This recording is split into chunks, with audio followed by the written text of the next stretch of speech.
Hi friends, Kalinga पेस्टक को आपको स्वागत करुच्ची। मु हिमांशु मिश्र। बेसिकली मु गोटे क्वेश्चन पाइली जनकर कलिंग पेस्टक से जे मु होम साइंस सर रखिले केमती हम कौन हम से विषय डिटेल कही ना। होम साइंस बैकग्राउंड अच्छी कि ना मुझे जानी किंतु एति कहबी होम साइंस रखिले हम, अदर सब्जेक्ट भी रखिले हम। आपड़ जेहेतु स्पेसिफाई कर होम साइंस मुझे होम साइंस विषय ये कहूँ चाहिए। होम साइंस गोटे सब्जेक्ट अच्छी जोटा कि साइंस रिलेटेड आपन को बैकग्राउंड मुझे जानी।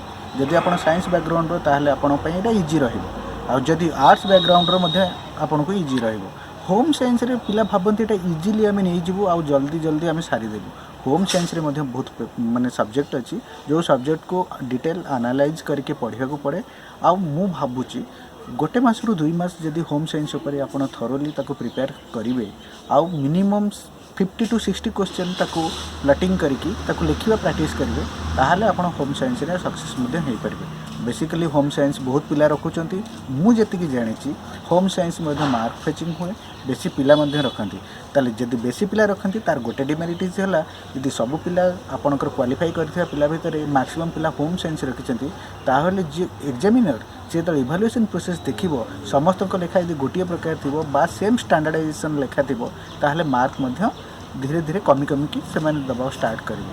जदि आपणक लेखा टिके क्वालिटेटिव रहिबो आ फैक्ट बेस रहिबो आ टू दी पॉइंट रहिबो ताहले डेफिनेटली आपण से भल मार्क रखिपारे।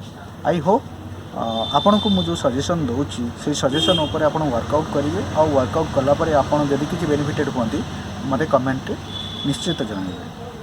Thank you.